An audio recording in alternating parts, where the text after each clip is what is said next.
Hello everyone, welcome back to my channel IGNOU exams. I hope आप लोग अच्छे होंगे और आपके एग्जाम्स की प्रिपरेशन भी अच्छी चल रही होगी। जैसे कि मैंने आपको बताया था कि मैं आपके एग्जाम में प्रिपेयर करने के लिए हेल्प करूंगी, तो वही मैं कर रही हूँ। हमने पहले ही MZ001 के मोस्ट इंपॉर्टेंट क्वेश्चंस देख लिए हैं, मतलब हमने वॉल्यूम 1 और वॉल्यूम 2 दोनों के ही मिला के जो 16 चैप्टर्स थे आपके बुक के अंदर वो सारे ही पढ़ लिए हैं। मीन्स उनके जितने भी इंपॉर्टेंट क्वेश्चन थे वो हमने कवर कर लिए। आज हम स्टार्ट करेंगे MZ002 के, जिसका नाम है जेनेटिक्स एंड एनिमल बायोटेक्नोलॉजी। इसमें जितने भी आपके इंपॉर्टेंट क्वेश्चन बनते हैं वो हम प्लेलिस्ट के थ्रू कंप्लीट करेंगे, क्योंकि एक वीडियो में तो कंप्लीट नहीं होने वाले 16 से 17 चैप्टर। तो चलिए स्टार्ट करते हैं चैप्टर नंबर 1 के साथ। चैप्टर नंबर 1 में पहला क्वेश्चन है आपका, what is a test cross and why is it done. आपको सबसे पहले बताना है कि टेस्ट क्रॉस होता क्या है और उसको क्यों किया जाता है। ठीक है, तो क्वेश्चन आप समझ गए, फिर आंसर लिखेंगे इसका। देख लेते हैं टेस्ट क्रॉस क्या है। A test cross, also known as the diagnostic cross, is a genetic technique used to determine the genotype or phenotype of an individual, particularly with respect to the specific trait or gene. क्या है, एक test cross को हम diagnostic cross भी बोलते हैं, और ये एक जेनेटिक टेक्निक है जिसको हम यूज करते हैं स्पेसिफिकली जीन या ट्रेट के माध्यम से। ठीक है, जीन या ट्रेट के किसी भी फिनोटाइप या जीनोटाइप को हमें डिटरमाइन करना है कि इसके अंदर कौन सा फिनोटाइप प्रेजेंट है या जीनोटाइप प्रेजेंट है, तो उसके लिए हम एक टेक्निक यूज करते हैं जिसको हम बोलते हैं टेस्ट क्रॉस। ठीक है, it involves crossing of an individual of unknown genotype with a individual of known genotype. Mainly अगर हम इस क्रॉसिंग को देखें तो जो भी साइंटिस्ट इसको करते थे वो ये करते थे कि जिसका भी उसको जीनोटाइप पता है उसके जीनोटाइप से किसी अननोन जीनोटाइप का मीटिंग कराना या क्रॉस कराना, ताकि हम एक जो अननोन जीनोटाइप है उसको रिवील कर सके कि इसका मेनली जीनोटाइप है क्या, वो रिसेसिव होमोजाइगस है या फिर क्या है। ठीक है, तो ये इसका काम था। Purpose of the test cross, इसका पर्पस क्या है, जैसे आपको पूछा व्हाई इज इट डन, तो इसको क्यों किया जाता है, तो वो पर्पस देख लेते हैं करते क्यों है इसको। डिटरमाइन द जीनोटाइप, जैसे आपने डेफिनेशन में ही देखा कि उसको जीनोटाइप को डिटरमाइन करने के लिए सबसे पहले तो करते हैं identify whether an individual is homozygous dominant, homozygous recessive and heterozygous for a particular trade. सबसे पहले तो हम उसके जीनोटाइप को पता करने के लिए करते हैं इसको, हम ये पता लगाते हैं कि वो होमोजाइगस जीन डोमिनेंट है। डोमिनेंट मीन्स कि दूसरा जो जीन है उसके ऊपर पूरा हावी हो जाता है और अपने ही अपने कैरेक्टर्स को शो करता है, वैसा तो नहीं है, या रिसेसिव तो नहीं है कि उसके कैरेक्टर्स छुप जाते हैं, या हेट्रोजाइगस तो नहीं है, उसके ट्रेड्स को पता लगाने का काम टेस्ट क्रॉस करता है। वेरीफाई इनहेरिटेंस पैटर्न, और ये इनहेरिटेंस के पैटर्न को भी वेरीफाई करने में हेल्प करता है। Confirm the mode of inheritance, dominant, recessive, incomplete dominance etcetera of a trade. मतलब उसके इनहेरिटेंस पैटर्न को भी कंफर्म करने में मदद करता है कि वो डोमिनेंट तो नहीं है, रिसेसिव तो नहीं है, या इनकम्प्लीट डोमिनेंस तो नहीं शो करता। तो ये सारे आप आगे पढ़ेंगे, अभी मैं बताऊंगी आपको कि होते क्या है।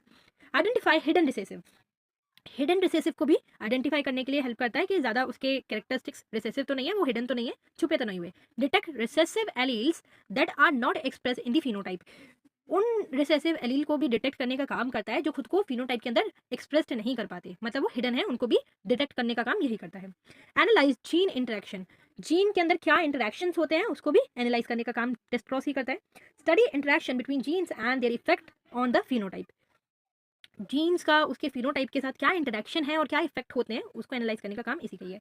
ब्रीडिंग प्रोग्राम, इनके ब्रीडिंग प्रोग्राम क्या है उसको भी एनालाइज करता है। Inform breeding decisions in agriculture, animal husbandry and conservation biology, तो इसमें भी ये हेल्प करता है। तो आप समझ गए होंगे कि टेस्ट क्रॉस होता क्या है और इसको क्यों परफॉर्म किया जाता है, क्या क्या रीजन है इसके पीछे। ठीक है, तो इसको पढ़ लेना आ सकता है ये। नेक्स्ट क्वेश्चन है आपका, right silent feature of the chromosomal theory of inheritance, ये इंपॉर्टेंट क्वेश्चन है आपका। आपको इसमें जो क्रोमोसोमल थ्योरी ऑफ इनहेरिटेंस है उसके जो भी साइलेंट फीचर्स हैं वो बताने हैं। ठीक है, तो आपको क्रोमोसोमल थ्योरी है क्या वो पता होना चाहिए, तब उसके आप फीचर्स बता पाएंगे। तो स्टार्ट करते हैं इसका answer. The chromosomal theory of inheritance is a fundamental concept in genetics that explains how traits are passed from one generation to the next. आपको जब कोई भी क्वेश्चन पूछा जाए, जैसे आपको इसमें पूछा है कि क्रोमोसोमल थ्योरी ऑफ इनहेरिटेंस के साइलेंट फीचर्स बताना है, तो जब भी आप कोई भी अपना आंसर स्टार्ट करेंगे तो जिसके बारे में फीचर्स, फंक्शन या कुछ भी पूछा जाए तो पहले उसको आप डिफाइन करेंगे कि एक्जैक्टली वो क्या है। जब तक आप उसको डिफाइन नहीं करेंगे उसके आगे फीचर्स को इलेबरेट नहीं कर पाएंगे। तो आपका एक आंसर लिखने का तरीका यही होना चाहिए कि कुछ भी पूछे पहले आप उसको डिफाइन कीजिए फिर उसको इलेबरेट कीजिए। तो आप पहले बताएंगे इसमें कि क्रोमोसोमल थ्योरी ऑफ इनहेरिटेंस है क्या, फिर उसके फीचर्स लिखेंगे। तो क्या है क्रोमोसोमल थ्योरी ऑफ इनहेरिटेंस, एक फंडामेंटल कॉन्सेप्ट है जेनेटिक्स के अंदर जो एक्सप्लेन करता है कि कैसे एक जनरेशन से दूसरे जनरेशन की तरफ हमारे जीन्स या ट्रेड्स पास ऑन होते हैं। ठीक है, अब इसके कुछ साइलेंट फीचर्स देख लेते हैं। First of the chromosomes are carriers of gene, जो क्रोमोसोम्स होते हैं वो जीन्स के कैरियर होते हैं, मतलब जीन्स को कनेक्ट कैरी करके चलते हैं आगे नेक्स्ट जनरेशन तक। Chromosomes found in the nucleus of the cell are structures that made up of DNA and protein, जो आपके क्रोमोसोम्स होते हैं वो न्यूक्लियस के सेल्स के अंदर पाए जाते हैं और वो डीएनए और प्रोटीन से मिलकर बने होते हैं। Each chromosomes carries a specific gene which are unit of heredity responsible of traits, हर एक क्रोमोसोम के अंदर एक जीन होता है, स्पेसिफिक जीन कह लो वो होता है, और जीन के अंदर कुछ हेरिडिटी इन्फॉर्मेशन होती है। हेरिडिटी इन्फॉर्मेशन मीन कि जो उसके पेरेंट्स की कैरेक्टरिस्टिक्स होंगे वही उस जीन के अंदर पाए जाएंगे और वही उसके नेक्स्ट जनरेशन में जो उसका होने वाला बच्चा होगा उसमें पास थ्रू होगा। ठीक है, next we have the diploid and haploid state, next हमारे पास क्या होता है, डिप्लॉइड या haploid states. In most organism the chromosome exist in pairs, this is called diploidy. अगर हम ज़्यादा से ज़्यादा ऑर्गेनिजम्स में देखें तो जो भी हमारे क्रोमोसोम्स होते हैं वो पेयर्स में पाए जाते हैं, मतलब जोड़ों में पाए जाते हैं, उसी जोड़े को हम बोलते हैं diploidy. During the reproduction these pairs separate into haploid gametes ensure that offspring receive one chromosome from each parent। जैसे कि ये आपके क्रोमोसोम है, ये क्रोमोसोम आपके पेयर में पाए जाते हैं, जैसे कि आपके जूते पेयर में ही होते हैं, एक जूते का कुछ नहीं हो सकता, तो ये पेयर में पाए जाते हैं। और ये इंश्योर करता है कि जैसे अगर ये फीमेल का एक फीमेल के अंदर से एक क्रोमोसोम आएगा और मेल के अंदर से एक क्रोमोसोम आएगा और बच्चे में वही पेयर ऑफ क्रोमोसोम्स पहुंच जाएंगे, मतलब हर एक पेरेंट से एक क्रोमोसोम उसको मिलना चाहिए, ये निर्धारित यही करता है। तो वो एक क्रोमोसोम जाने को बोलते हैं हैप्लॉइड गैमेट्स, हैप्लॉइड, ठीक है। Another key point is the role of meiosis. Meiosis में भी इसका रोल होता है। This specialised type of cell division reduce the chromosome number by half creating gametes. Meiosis में आपको पता ही है कि ये एक सेल डिवीजन टाइप है आपका, जिसमें क्रोमोसोम नंबर हाफ हो जाते हैं और गैमीट्स को क्रिएट करते हैं। It's crucial for sexual reproduction and maintenance the species chromosome under the cross generation. ये जो मियोसिस होता है ये सेक्सुअल रिप्रोडक्शन के लिए इंपॉर्टेंट प्रोसेस है और ये मेंटेन करके रखता है क्रोमोसोम नंबर ऑफ जनरेशन के through. Now about independent assortment and segregation. Independent assortment और segregation में भी इसका काम होता है। During meiosis, the chromosome segregate independently one another। जब meiosis का प्रोसेस होता है तो जो क्रोमोसोम होते हैं सेपरेट होते हैं, सेग्रेट होते हैं, इंडिपेंडेंटली होते हैं एक दूसरे के अंदर। This means that inheritance of one trait doesn't influence another, leading to the genetic diversity of an offspring. इसका मतलब क्या है कि वो किसी मतलब जो एक क्रोमोसोम दूसरे क्रोमोसोम से अलग होकर डिप्लॉइड हो रहा है वो दूसरे क्रोमोसोम पे कोई इफेक्ट नहीं डाल रहा है, कोई इन्फ्लुएंस नहीं कर रहा है और दोनों की जेनेटिक डाइवर्सिटी बनी रहती है और वही ऑफस्प्रिंग तक पहुंचती है। Also important is linkage of gene. Linkage of gene भी इसका एक इंपॉर्टेंट पार्ट है। Genes located close to the each and other on the same chromosome tend to be inherited together, a phenomena known as linkage, genetic linkage। जो भी jeans locate होते हैं एक दूसरे के पास क्रोमोसोम्स के, वो इनहेरिट करते हैं एक दूसरे के साथ और इसी इनहेरिटेंस प्रोसेस को हम बोलते हैं जेनेटिक लिंकेज। मतलब एक दूसरे के साथ जीन्स जो है उनके लिंकेज रहते हैं, उनके traits. Understanding this help explain why certain traits often appear together. ये जो जीन लिंकेज हम पढ़ रहे हैं ये मतलब समझने के लिए हमें ये इंपॉर्टेंट है कि किस तरीके से डिफरेंट टाइप के ट्रेट्स अलग अलग अपीयर होते हैं। Lastly we have mutations and variation. Lastly हमारे पास होता है कि म्यूटेशंस कैसे हो रहे हैं और वेरिएशन कैसे आ रहा है न्यू ऑर्गेनिज्म के अंदर। Changes in the DNA sequence can lead to a new trait and variation within the population. अगर डीएनए सीक्वेंस के अंदर कोई भी चेंज आ जाता है तो वो नए ट्रेड को बना देता है। नए ट्रेड मीन्स नया वेरिएशन आ जाएगा उस ऑफस्प्रिंग के अंदर या उस पॉपुलेशन के अंदर, क्योंकि अगर जो नया बच्चा आपका हुआ है उसके अंदर वो ट्रेड पहुंच गया जो चेंज हुआ है तो उसके आने वाले ऑर्गेनिज्म में भी वो चेंज जाएगा, तो वो डायरेक्ट पॉपुलेशन की बात हो रही है। These mutations can beneficial, harmful और neutral contribution to the evolution and adaptation. जो ये जीन के अंदर म्यूटेशंस हुए हैं, जो सीक्वेंसिंग के अंदर चेंज आए हैं, वेरिएशन आए हैं, वो बेनिफिशियल भी हो सकते हैं, कभी कभी हार्मफुल भी हो सकते हैं, कभी कभी उनका कोई भी प्रभाव नहीं रहेगा और कुछ इवोल्यूशन और अडेप्टेशन में भी कॉन्ट्रीब्यूशन अपना देते हैं वो। ठीक है, तो ये इसके इंपॉर्टेंट पॉइंट्स थे। तो ये एक इंपॉर्टेंट क्वेश्चन है, आप इसको लर्न कर लेना कि क्रोमोसोमल थ्योरी ऑफ इनहेरिटेंस है क्या और उसके ये साइलेंट फीचर्स थे। ठीक है, नेक्स्ट क्वेश्चन देखते हैं अब हम। नेक्स्ट क्वेश्चन है आपका, describe the Mendelians law and ABO blood grouping with Rh factor. आपको जब भी क्वेश्चन मिले तो आप उसको ब्रेक डाउन करने की कोशिश कीजिए कि भाई एक ही क्वेश्चन के अंदर दो चार क्वेश्चन तो नहीं पूछे। जैसे कि ये क्वेश्चन है आपका इंपॉर्टेंट मान के चलिए आप इसको। इसमें पहले पूछा है कि डिस्क्राइब दी मेंडेलियंस लॉ। सबसे पहले तो आपको मेंडेलियन लॉ बताना है, जो भी मेंडल्स के लॉ थे पहले वो डिस्क्राइब करना है। तो यहाँ तक एक क्वेश्चन हो गया आपका। फिर आपको कनेक्ट करके पूछा है कि एबीओ ब्लड ग्रुपिंग क्या है वो बताना है। एबीओ ब्लड ग्रुपिंग के साथ जो आरएच फैक्टर इन्वॉल्व रहते हैं फिर वो बताना है। तो 3 क्वेश्चन हो गए आपको, समझ लीजिए। तो आप पहले मेंडेलियन लॉ है जो भी वो डिस्क्राइब करेंगे, फिर एबीओ ब्लड ग्रुपिंग क्या होती है और उसके साथ जो एसोसिएट आरएच फैक्टर है वो क्या है वो बताना है। ठीक है, क्वेश्चन समझ गए, अब आंसर देखते हैं। Mendelians law and the ABO blood grouping system including Rh factor, पहले हेडिंग डालेंगे फिर आंसर स्टार्ट करते हैं। First up, the Mendelian law, George Mendel the father of genetic propose the 3 key principal. जो आपके मेंडेलियन लॉ है वो George Mendel ने दिए थे, जो कि फादर ऑफ जेनेटिक्स बोला जाता है उनको, जेनेटिक्स के ये फादर है और उन्होंने 3 प्रिंसिपल्स या 3 लॉ अपने दिए थे। देख लेते हैं कि करके। द लॉ ऑफ सेग्रीगेशन, पहला लॉ था इनका segregation, law of segregation, that states each organism carries 2 alleles for each trait. These alleles segregate during gamete formation. This means the offspring get 1 allele from each parent. जो ये पहला इनका law है वो है लॉ ऑफ सेग्रीगेशन, जो कि बताता है कि हर एक ऑर्गेनिज्म के अंदर 2 एलील्स पाई जाती हैं, 2 एलील्स पाई जाती हैं और वो गैमीट फॉर्मेशन के टाइम पे सेग्रीगेट होती हैं। मतलब 2 एलील पाई जा रही हैं, 2 पेयर ऑफ मतलब क्रोमोसोम्स हैं, एलील उनके अंदर ही होती है, तो वो पेयर ऑफ एलील हैं या 2 एलील्स पाई जा रही हैं ऑर्गेनिज्म के अंदर और वो सेग्रीगेट होती हैं गैमीट फॉर्मेशन के टाइम पे। मियोसिस के टाइम पे सेग्रीगेट होती हैं और वही निर्धारित करती हैं कि हर एक पेरेंट से एक एलील ऑफस्प्रिंग तक पहुंचे, मेल से भी एक आए, फीमेल से भी एक आए, और ये पेयर ऑफ मतलब पेयर ऑफ क्रोमोसोम्स उसके कंप्लीट हो। तो पहला लॉ ये कहता है कि 2 एलील पाई जाती हैं हर एक ऑर्गेनिज्म में, और वो गैमीट फॉर्मेशन के टाइम पे ऑफस्प्रिंग तक दोनों ही पहुंचती है, एक फीमेल पेरेंट से एक मेल पेरेंट से पहुंचता है। नेक्स्ट लॉ है इसका law of independent assortment. Law of independent assortment क्या कहता है वो देख लेते हैं। This law explain that genes for different traits are inherited independently of one and another. ये लॉ कहता है कि जो जीन्स हैं, ये जीन्स के अंदर जो ट्रेट्स पाए जा रहे हैं वो इंडिपेंडेंट हैं एक दूसरे से। So the inheritance of one trait doesn't affect the inheritance of another. मतलब ये है कि एक ट्रेट के अंदर जो भी वैरायटी ऑफ कैरेक्टरिस्टिक्स हैं वो दूसरे ट्रेट्स को इफेक्ट नहीं करते, हर एक ट्रेड अपने अपने कैरेक्टरिस्टिक्स को शो करता है। ठीक है, finally we have law of dominance. Third law है आपका law of dominance. This principle tells us that in a pair of allele one may mask the expression of another. क्या है ये लॉ बताता है कि पेयर ऑफ एलील प्रेजेंट है organism के अंदर, बट वो पेयर ऑफ एलील डोमिनेंट भी हो सकती है और रिसेसिव भी हो सकती है। मतलब डोमिनेंस मीन्स कि एक इतना अपने आप को शक्तिशाली मान रहा है कि भाई मेरे ही कैरेक्टरिस्टिक्स ऑफस्प्रिंग के अंदर शो करेंगे, तू कमजोर है तेरे नहीं कर पाएंगे। मतलब ये रिसेसिव के ऊपर हावी हो जाता है और रिसेसिव के कैरेक्टरिस्टिक्स मास्क हो जाते हैं, मतलब छुप जाते हैं और उसकी कैरेक्टरिस्टिक्स शो नहीं कर पाते, तो उसको हम लॉ ऑफ डोमिनेंस बोलते हैं। For example, if you have a dominant allele of brown eye and recessive allele of blue eye, you will end up with the brown eye. एक एग्जाम्पल हम देखें कि अगर आपके पास एक डोमिनेंट एलील है ब्राउन आई का, मतलब आपके जो आई का कलर है वो ब्राउन है और आपकी जिसके साथ शादी हो जाती है उसका कलर ब्लू है, बट वो उसके जो ट्रेड्स हैं वो रिसेसिव हैं, वो अपने ट्रेड्स को ज़्यादा उभार के दिखा नहीं पाने, तो आपके जो होने वाले बच्चे का आई कलर होगा वो ब्राउन ही होगा, क्योंकि ब्राउन कलर डोमिनेंट शो कर रहा है, मतलब रिसेसिव के कैरेक्टरिस्टिक्स को पूरा छुपा दे रहा है। ठीक है, अब एबीओ ब्लड ग्रुपिंग देख लेते हैं। पहले तो इसके लॉ कंप्लीट हुए, now on to ABO blood grouping. ABO blood grouping को देखते हैं होता क्या है। Human blood types are determined by the presence और absence of specific antigens on red blood sales.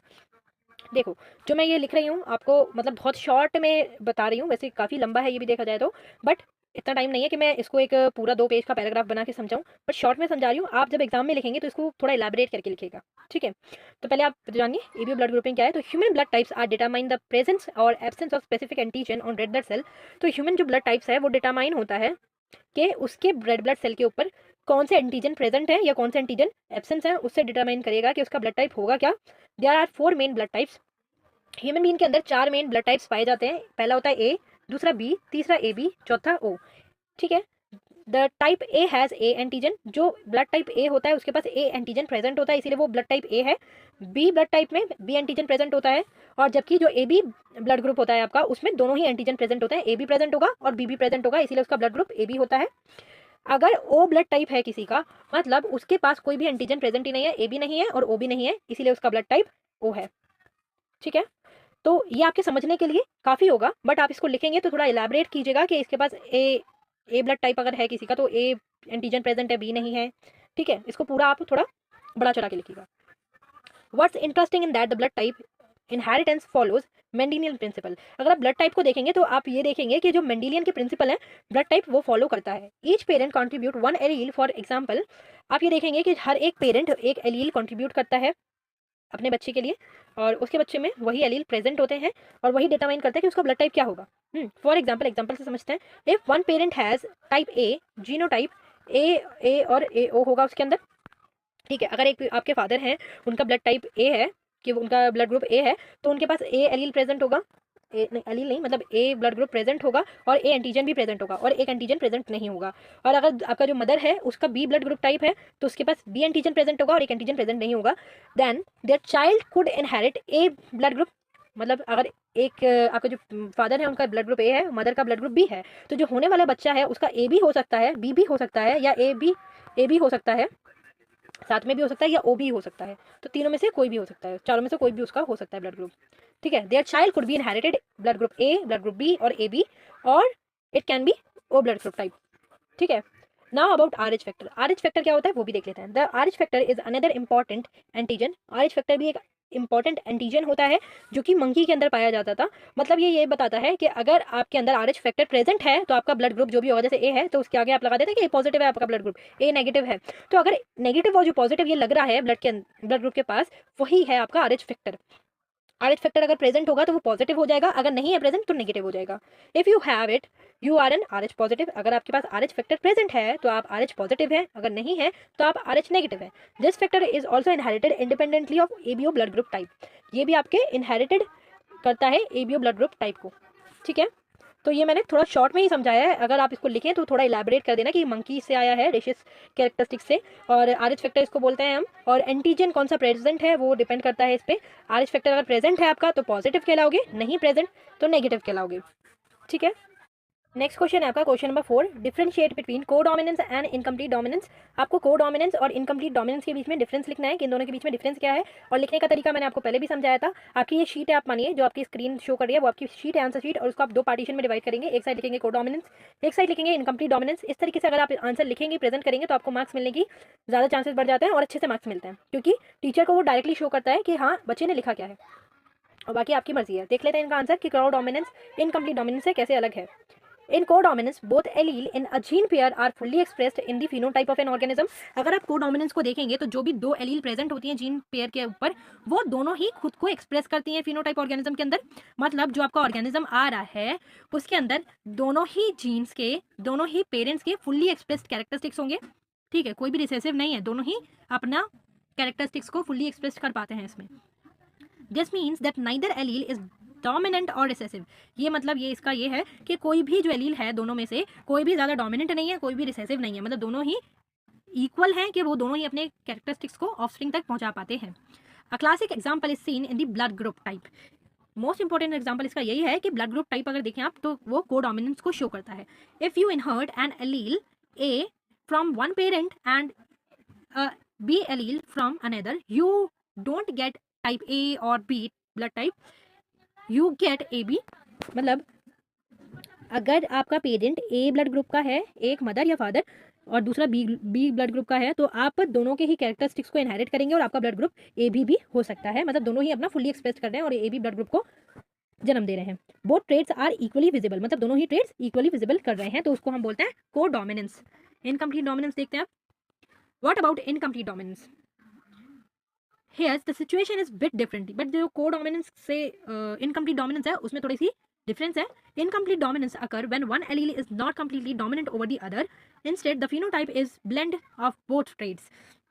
Incomplete dominance के अंदर ये होता है कि अगर आपकी एक एलील है वो दूसरे एलील के ऊपर पूरी तरीके से हावी भी नहीं हो पा रही है और पूरी तरीके से रिसेसिव भी नहीं शो कर रही है, तो वो दो उसके साथ मिलकर दूसरा नया कैरेक्टर को ही जन्म दे देती है और नए ब्लेंड न्यू ट्रेट को जन्म देती है।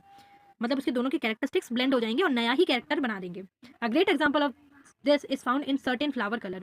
इसका एक एग्जांपल है, अगर आप फ्लावर कलर देखेंगे तो आपको समझ आएगा। If you have cross a red colour flower with a white colour flower, instead of getting red और white colour you might be get pink flower. अगर आप किसी रेड कलर के फ्लावर का क्रॉस कराएंगे वाइट कलर के flower के साथ, तो आपको ना ही तो रेड कलर का फ्लावर मिलेगा और ना ही वाइट कलर का मिलेगा। अगर वो इनकम्प्लीट डोमिनेंस शो करेंगे तो आपको एक उन दोनों का ब्लेंड होके पिंक कलर का फ्लावर मिलेगा। पिंक कलर का अगर फ्लावर आपको मिल रहा है तो आप समझ जाइए कि उसमें इनकम्प्लीट डोमिनेंस शो हुआ है। This trade mix a create a new phenotype. इसके अंदर ट्रेड्स जो भी होते हैं वो मिक्स हो जाते हैं और नए फिनोटाइप को क्रिएट करते हैं। तो ये आपके चैप्टर नंबर 1 के इंपॉर्टेंट क्वेश्चन थे। अब चलते हैं हम चैप्टर नंबर 2 की तरफ। चैप्टर नंबर 2 के देख लेते हैं कुछ important question. What is the difference between dominance and epistasis and why did not any dihybrid cross started by the Mendel show epistasis. आपको सबसे पहले तो डिफरेंस लिखना है कि डोमिनेंस और एपिस्टेसिस के बीच में डिफरेंस क्या है। फिर आपको बताना है कि जो डाइहाइब्रिड क्रॉस मेंडल के द्वारा स्टडीड किए गए थे वो कोई भी डाइहाइब्रिड क्रॉस एपिस्टेसिस को शो क्यों नहीं करता है। ठीक है, क्वेश्चन समझ गए, अब आंसर देखते हैं।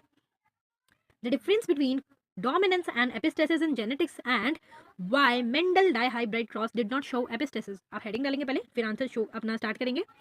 First, dominance refers to the relationship between alleles of single trait। Dominance को क्या बोलेंगे हम, जब किसी भी एलील के बीच में सिंगल एलील का रिलेशनशिप शो करे, मतलब दो एलील हैं और एक एलील का ही कैरेक्टरिस्टिक्स ज़्यादा उभर के आए, मतलब वो डोमिनेंट है और दूसरा रिसेसिव है। एग्जाम्पल के थ्रू समझते हैं। When one allele is dominant it marks the effect of another allele at the same locus. अगर सेम लोकस पे दो एलील प्रेजेंट हैं और एक एलील आपका डोमिनेंट है तो वो दूसरे एलील के कैरेक्टरिस्टिक्स को छुपा देता है, उसी को हम डोमिनेंस बोलते हैं। For example in a P plant में एक एग्जाम्पल देख लेते हैं जो कि बहुत फेमस है। इन दी एलील टॉल स्टेम्स, जो आपने कैपिटल टी और स्मॉल टी का आपने अभी तक टेस्ट क्रॉस बनाया होगा उसी को देखते हैं कि एलील आपका अगर टॉल स्टेम का प्रेजेंट है जो कि डोमिनेंट होता है और एक शॉर्ट का स्मॉल टी होता है, तो जो आपका प्लांट बनता है एक कैपिटल टी की वजह से वो भी टॉल ही बनता है, जब तक वो दोनों के दोनों शॉर्ट ना आ जाए। मतलब स्मॉल स्मॉल टी नहीं आएंगे जब तक वो टॉल ही रहेगा। एक भी अगर कैपिटल टी आ गया, कैपिटल टी मतलब ये डोमिनेंट कैरेक्टर अपना शो कर रहा है। So the plant with the capital T and capital T और capital T with small T will be tall while the only small T will be short. ठीक है, मतलब सिर्फ स्मॉल टी वाले कैरेक्टरिस्टिक्स जो आपके होंगे वही शॉर्ट में शो करेगा। अगर एक बार भी कैपिटल टी आ गया टेस्ट क्रॉस के अंदर तो वो टॉल ही शो करेगा। टॉल शो करने का मतलब है कि जो कैपिटल टी का ट्रेड है वो डोमिनेंट कैरेक्टरिस्टिक्स का है, मतलब वो छोटे वाले को बिल्कुल गायब कर देता है, उसके ट्रेड शो नहीं करने देता। On the other hand, epistasis involved interaction between alleles at different genes. In this case, one gene can mask or modify the expression of another gene.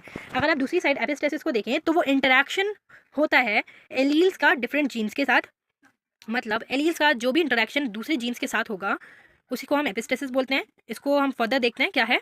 अगर आप देखें एक केस जिसमें एक जीन दूसरे को मास्क कर दे, मीन्स उसको छुपा दे या फिर उसको मॉडिफाई कर दे दूसरे जीन ऑफ एक्सप्रेशन के साथ, तो उसको हम एपिस्टेसिस बोलते हैं। एग्जाम्पल के थ्रू आप ज़्यादा अच्छे से समझेंगे। A classical example is in coat colour in a mice. अगर आप माइस चूहे का कोट कलर देखें तो उसमें देखते हैं एक example, when one gene determine pigment colour and another gene can inhibit pigment production entirely. क्या है, आपका चूहा है, चूहे के अंदर एक जीन है जो कि पिगमेंट कलर को बनाता है कि उसका पिगमेंट कलर क्या होगा, और दूसरा ही जीन इनहिबिट करता है पिगमेंट कलर को, पिगमेंट कलर के प्रोडक्शन को बंद कर देता है। तो क्या होगा, if the inhibitor gene is present it does not matter what the pigment gene says the mouse will be white. अगर इनहिबिटर जीन प्रेजेंट होगा उसके अंदर तो मतलब वो उसको कोई लेना देना नहीं है कि भाई पिगमेंट जीन क्या कह रहा है कि कौन सा पिगमेंट इसके ऊपर आएगा। अगर इनहिबिटर जीन प्रेजेंट है तो वो उसके पिगमेंट जीन को इनहिबिट कर देगा, स्टॉप कर देगा, और जो माउस का कलर होगा वो हमेशा ही वाइट होगा। तो इसको हम बोलते हैं epistasis. Now why didn't Mendel's dihybrid cross show epistasis. तो मेंडल के कोई भी डाइहाइब्रिड क्रॉस ने एपिस्टेसिस शो नहीं किया। क्यों नहीं किया वो देख लेते हैं। The reason is that Mendel focused on traits that were independently assorting and did not interact with each another। क्या है, जो कि मेंडल थे, मेंडल ने मेनली फोकस किया था ट्रेट्स के ऊपर, इंडिपेंडेंट ट्रेट के ऊपर फोकस किया, और उन्होंने ये इंटरेक्ट कभी किया ही नहीं, ये देखा ही नहीं कि एक दूसरे के साथ जीन क्या इंटरेक्शन कर रहे हैं। His experiment involved gene that followed simple dominant recessive relationship without interference from other gene। उन्होंने ये फॉलो किया अपने एक्सपेरिमेंट में कि डोमिनेंट और रिसेसिव कैसे हैं और कैसे एक दूसरे को अफेक्ट कर रहे हैं, बट उनके अंदर के जीन्स को क्या इंटरफेयर कर रहे हैं वो नहीं देखते थे वो। Each traits were controlled by its own pair of allele, allowing him to observe clear patterns of inheritance without the complexity of epistasis inheritance। क्या है, हर एक ट्रेट को वो कंट्रोल करते थे एलील्स के थ्रू, और वो अलाउ करते थे कि क्लियरली वो अपने पैटर्न्स को देख सके और एपिस्टेसिस के इंटरेक्शन को दूर हटा सके, इसीलिए शो नहीं किए एपिस्टेसिस के इंटरेक्शन। ठीक है, नेक्स्ट है आपका how recessive epistasis is different from duplicate recessive epistasis. आपको बताना है कि जो रिसेसिव एपिस्टेसिस है वो कैसे डिफरेंट है डुप्लीकेट रिसेसिव एपिस्टेसिस से। ठीक है, तो मतलब आपको दोनों के बीच में डिफरेंस ही लिखना है कि कैसे ये दोनों अलग हैं। तो हेडिंग डालेंगे पहले, the difference between recessive epistasis and duplicate recessive epistasis. First up recessive epistasis, सबसे पहले हम रिसेसिव एपिस्टेसिस को देखते हैं। This occur when one gene recessive allele mask the expression of another gene allele. ये होता है जब एक जीन रिसेसिव एलील हो और वो दूसरे रिसेसिव जीन के एक्सप्रेशन को मास्क कर दे, तो उसको हम रिसेसिव एपिस्टेसिस बोलते हैं। Think of it like a dominant player overshadowing a teammate. इसको आप उस तरीके से भी देख सकते हैं कि एक टीम है आपकी, क्रिकेट टीम मान लीजिए, कि अगर कोई डोमिनेंट प्लेयर है तो वो इतना डोमिनेंट शो करता है अपने आप को कि जो दूसरा टीममेट उसका होगा उसके कैरेक्टरिस्टिक्स ज़्यादा उभर के आपको दिखेंगे ही नहीं, सिर्फ उसी के दिखेंगे जो डोमिनेंसी शो कर रहा है। For example in Labrador retriever the coat colour is determined by the two genes. अगर लेब्राड रेट्रीवायर में आप देखेंगे तो उसकी कोट कलर डिटरमाइन होता है दो जीन के कारण, one from pigment production and another is for pigment deposition. एक होता है जीन आपका पिगमेंट प्रोडक्शन वाला, एक होता है पिगमेंट डिपोजिशन वाला, उन्हीं के कारण इसके कोट का कलर निर्धारित होता है। If the first gene has two recessive allele it completely blocks any colour from showing. अगर उसके पहले जीन के अंदर दो रिसेसिव एलील प्रेजेंट हैं तो वो पूरा का पूरा उसके कलर को ब्लॉक कर देगा, कोई भी कलर शो नहीं करेगा, resulting in a yellow lab. मतलब कोई भी कलर शो नहीं करेगा, मतलब ये हो गया कि येलो कलर उसका रिजल्ट आएगा regardless of second gene allele. और उसको कोई फर्क नहीं पड़ता कि सेकेंड जीन एलील क्या कह रहा है, ठीक है, तो ये सेम ही है आपका epistasis. Now about duplicate recessive epistasis. Duplicate recessive epistasis क्या है? This is bit more complex, ये ज़्यादा कॉम्प्लेक्स है। In this case two different genes can mask the expression of third gene when both are homozygous recessive. इसके अंदर क्या होता है, दो जीन्स अगर होमोजाइगस हैं, दोनों मिलकर तीसरे जीन को मास्क अप कर देते हैं, मतलब तीसरे जीन के कैरेक्टरिस्टिक्स को छुपा देते हैं। Essentially, if either of these two genes has two recessive alleles, it will be prevent the trait from being expressed. अगर ये दोनों जीन के पास एक भी एलील मतलब दो रिसेसिव एलील प्रेजेंट हैं तो वो एक्सप्रेस करेंगे और तीसरा एलील प्रेजेंट है उसके ट्रेट्स को एक्सप्रेस नहीं होने देंगे। An example can be seen in certain flower colour pathway where two different genes contribute to the colour expression. आप इसको एग्जांपल समझ सकते हैं फ्लावर के अंदर, जहाँ पे दो जीन्स कंट्रीब्यूट कर रहे हैं कलर एक्सप्रेस करने के लिए। If either gene is homozygous recessive the plant will exhibit a specific phenotype instead of expected colour. अगर दोनों में से एक भी जीन उसका होमोजाइगस रिसेसिव निकल आया तो प्लांट एग्जिबिट करेगा एक स्पेसिफिक फिनोटाइप को और एक्सपेक्टेड कलर नहीं देगा जो उसका आना चाहिए। तो ये था आपका duplicate recessive epistasis. Next question है आपका question number 3, define and distinguish between sex linked, sex limited and sex influence characteristics. आपको डिफाइन भी करना है इन सबको और उसके बीच में डिफरेंस भी लिखना है कि सेक्स लिंक्ड क्या है, सेक्स लिमिटेड क्या है और सेक्स इन्फ्लुएंस कैरेक्टरिस्टिक्स होते क्या हैं। ठीक है, आंसर देखते हैं।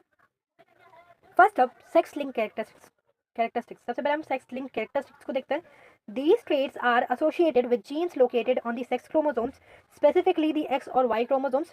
जो आपके ये traits हैं ये एसोशिएट होते हैं मेनली सेक्स क्रोमोसोम्स के ऊपर, जो कि आपके मेनली होते हैं X और Y क्रोमोसोम्स, उनके साथ एसोशिएट करते हैं ये। A classic example is color blindness। इसका एक क्लासिकल एग्जाम्पल है कलर ब्लाइंडनेस का, which is more common in male because they have only one X chromosome.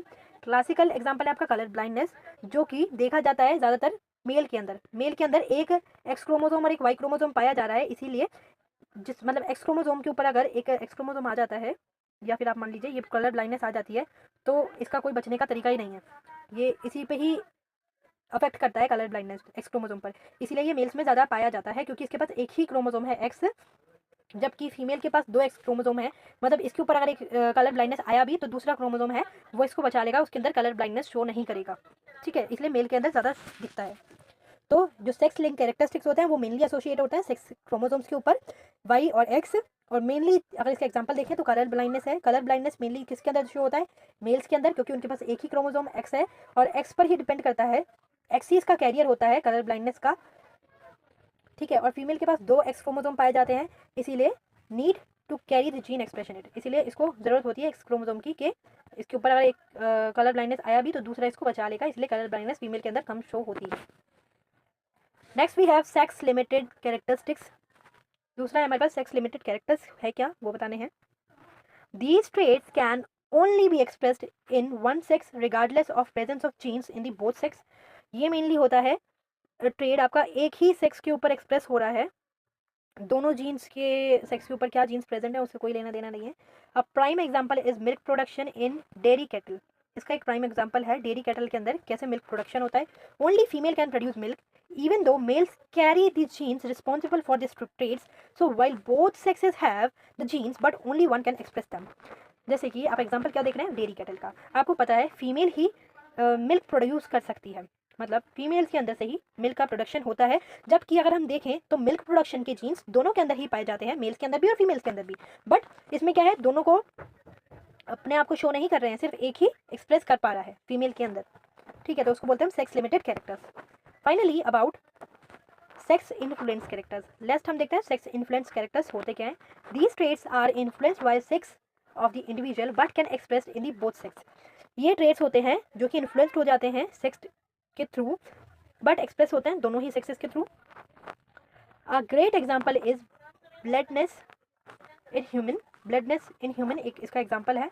The genes for the baldness can present in both men and women but it tends to be more pronounced in the men due to the hormonal differences। जो ब्लडनेस होती है वो दोनों के अंदर पाई जाती है, human mails में भी और फीमेल्स में भी, बट ज़्यादा प्रोनाउंस्ड होती है मेल्स के अंदर क्योंकि उनके जो हार्मोनल डिफरेंस होते हैं वो अलग हैं फीमेल से। In women the same gene may lead to the less severe phenotype. अगर फीमेल के अंदर वो आ भी जाता है तो वो ज़्यादा सीवियर नहीं होगा, ठीक है, लेस सीवियर होगा फिनोटाइप में। तो ये तीनों की डेफिनेशन थी और तीनों के बीच में डिफरेंस था। लास्ट क्वेश्चन है आपका, how did Morgan discover x linked in linkage in Drosophila. तो ये इंपॉर्टेंट क्वेश्चन है आपका। इसमें आपको बताना है कि जो मॉर्गन थे उन्होंने कैसे डिस्कवर किया एक्स लिंक्ड ड्रोसोफिला के अंदर, ठीक है। आंसर देखते हैं। In the early 20th century George Beadle and Thomas Morgan made ground breaking discoveries in genetics using Drosophila common known as fruit fly. अगर 20th सेंचुरी की आप बात करें तो जॉर्ज बेंडले थे और थॉमस मॉर्गन थे, उन्होंने डिस्कवरी की जेनेटिक्स को यूज़ करके ड्रोसोफिला के ऊपर, जिसको हम एक कॉमन नेम में फ्रूट फ्लाई भी बोलते हैं, ठीक है। Morgan most significant contribution was the identification of x linkage which fundamentally change the understanding of inheritance. Morgan ने अपने कुछ सिग्निफिकेंट को कंट्रीब्यूट किया एक्स लिंकेज की आइडेंटिफिकेशन के लिए और कुछ इनहेरिटेंस के बारे में ज़्यादा फंडामेंटल चेंजेस को बताया और उसके बारे में एक्सप्रेस किया। Morgan begin his experiment by breeding fruit flies with distinct traits such as eye colour. Morgan ने एक्सपेरिमेंट किया फ्रूट फ्लाई के ऊपर, मतलब ड्रोसोफिला के ऊपर इसने एक्सपेरिमेंट किया, उसकी ब्रीडिंग कराई और उसमें डिफरेंट टाइप के ट्रेट्स को देखा। मेनली इसने फोकस किया आई की कलर के ऊपर कि उसकी आंखों का कलर कैसा है।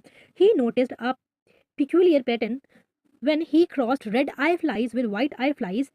इन्होंने क्रॉस मीटिंग कराई रेड आई फ्लाइज और वाइट आई फ्लाइज के बीच में और इन्होंने एक पिक्यूलियर पैटर्न को नोटिस किया। The first generation of the offspring had red eyes, this confirmation that red had the dominant characters. Morgan ने जब इनका क्रॉस मीटिंग कराया तो उसने पहले जनरेशन में देखा कि सारे जो उसके ऑफस्प्रिंग हुए ड्रोसोफिला के, उन सभी की आंखें लाल थी, रेड आई कलर था। तो उसने ये प्रमाण निकाला कि भाई हाँ, जो रेड आई कलर है वो डोमिनेंट ट्रेड है। However when he breed these red I offspring something unexpected happen in the second generation. But जो उसके ऑफस्प्रिंग बने थे सारे रेड कलर के, उन्हीं रेड कलर के ऑफस्प्रिंग को उसने दूसरी बार मीटिंग कराया तो उसने कुछ और ही पाया। क्या पाया? Among the offspring he observed that only males had white eye. उन्होंने देखा कि नेक्स्ट जनरेशन में सिर्फ मेल ही वो थे जिनकी आंखों का कलर वाइट था। This was a puzzling because in typical Mendelian inheritance trade show distribute even among sexes. ये चीज़ उन्हें बिल्कुल अचंभे में डाल दी कि जो मेंडल का लॉ था, मेंडल के जो ट्रेड्स थे, एक्सपेरिमेंट थे, वो सारे ही सेक्सेस में बराबर थे, मेल्स फीमेल्स में भी। उसमें ऐसा कुछ नहीं था कि मेल्स के ही बड़े होंगे बच्चे या फिर ड्राफ्ट होंगे, ऐसा कुछ नहीं था, ठीक है। उनका सेक्स के ऊपर डिपेंड ही नहीं था कुछ। बट इसमें यह था कि भाई फीमेल्स का तो रेड आई हो गया बट मेल्स का वाइट आई था। क्यों था? Morgan hypothesized that the gene for the eye color must be located on the X chromosomes which is present in the 2 copies in the female and the only one in male। फिर जो Morgan थे उन्होंने ये theory बताई कि जो gene का मतलब आई का कलर है वो मेनली लोकेट है एक्स क्रोमोसोम के ऊपर, क्योंकि एक्स क्रोमोसोम फीमेल के अंदर 2 पाए जा रहे हैं, इसलिए उनकी प्रोबेबिलिटी ज़्यादा थी कि उनका सबका कलर ही लाल होगा, क्योंकि लाल कलर ही एक्स के ऊपर है और मेल के अंदर एक ही एक्स क्रोमोसोम है, इसीलिए इनकी प्रोबेबिलिटी कम हो गई, तो इनका कलर वाइट हो गया, ठीक है। To test his hypothesis he performed further crosses and meticulously record the ratios of traits in male and female offspring। पर उन्होंने जो हाइपोथेसिस बताई कि भाई एक्स क्रोमोसोम पे रेड कलर होगा और वाई पे वाइट होगा, तो उसको कंफर्म करने के लिए उन्होंने आगे भी इसको क्रॉस कराया और उसकी रेशियोज को बनाया। His result supported his theory. Male inherited their X chromosome from their mother and their Y chromosomes from the father. This means that any trait linkage to the X chromosome would exhibit different inheritance pattern based on the sex। और उनका result same आया, उसकी theory को support कर रहा था कि जो मेल के अंदर एक्स क्रोमोसोम्स हैं वो फीमेल से आता है, मदर से आता है उसके, और जो वाई क्रोमोसोम है वो फादर से आता है। इसका मतलब ये हुआ कि जो भी एक्स के क्रोमोसोम्स के ऊपर लिंक्ड होंगी ट्रेड्स, वो सारे के सारे उसके सेक्स पे डिपेंड करेंगी कि किसके ऊपर क्या ट्रेड्स जाएंगे। Morgan work lead the formation for our understanding of sex linked traits and established Drosophila as a model of organism in genetic research। Morgan ने अपना काम किया इसके ऊपर और समझा कि सेक्स लिंक ट्रेट्स हैं और ड्रोसोफिला को इसका मॉडल बना दिया जेनेटिक रिसर्च के लिए। His discovery is x linked linkage not only advanced the field of genetics but also provide insight into how certain genetic disorder are transmitted through the generation। जो इनकी discovery थी x linked के ऊपर, ये सिर्फ इनके जेनेटिक्स फील्ड के अंदर ही नहीं काम करी, बल्कि इन्होंने आगे जेनेटिक डिसऑर्डर्स के बारे में भी बताया कि एक जनरेशन से दूसरी जनरेशन तक कैसे जेनेटिक डिसऑर्डर भी ट्रांसमिट होते हैं। तो ये आपके चैप्टर नंबर 1 और चैप्टर नंबर 2 के इंपॉर्टेंट क्वेश्चंस थे। अब हम नेक्स्ट वीडियो में चैप्टर नंबर 3 से स्टार्ट करेंगे। मैंने बना पूरा रखा है, ठीक है, बट अभी उनके आंसर्स नहीं लिखे, तो मैं कोशिश करूँगी आज रात तक मेरे आंसर्स कंप्लीट हो जाएँ और मैं कल आपके लिए मॉर्निंग में चैप्टर नंबर 3 की भी वीडियो ले आऊँ। 3, 4, 5 हम मैक्सिमम एक वीडियो में 3 चैप्टर कंप्लीट करके चलेंगे, अगर क्वेश्चन कम हुए तो, वरना दो चैप्टर कंप्लीट करेंगे और जल्दी कंप्लीट करेंगे। और साथ ही साथ मैं आपका MZO003 भी स्टार्ट कर दूंगी, ताकि एक भी आपका छूटा ना चले जाए। ये ना हो कि हम 2 तक ही सीमित रह गए, तीसरा हमारा हुआ ही नहीं। तो साथ साथ दोनों ही साइमल्टेनियसली चलेंगे। तो मिलता है नेक्स्ट वीडियो में। थैंक यू फॉर वॉचिंग और थोड़ा सपोर्ट कीजिए ताकि मैं साइमल्टेनियसली आपके लिए लेकर आऊँ, क्योंकि मुझे भी क्वेश्चन प्रिपेयर करने में और उनके आंसर्स लिखने में काफ़ी टाइम लग रहा है। तो सपोर्ट करते रहिएगा। मिलता है नेक्स्ट वीडियो में। Thank you for watching.